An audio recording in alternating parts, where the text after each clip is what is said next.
श्री गुरुभ्यो नमः हरिः ॐ भूर्भुवः स्वः तत्सवितुर्वरेण्यं भर्गो देवस्य धीमहि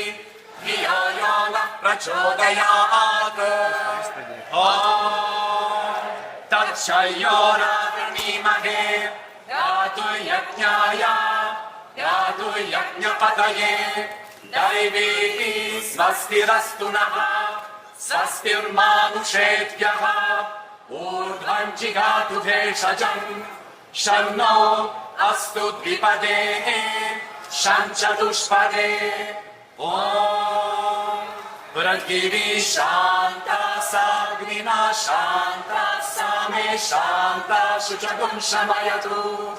अन्तरिक्षगुं शान्तं तद्वायुना शान्तं तन्मे शान्तगुं शुचगुं शमयतु या शान्ता सादित्येन शान्ता सामे शान्ता शुचगुं शमयतु ॐ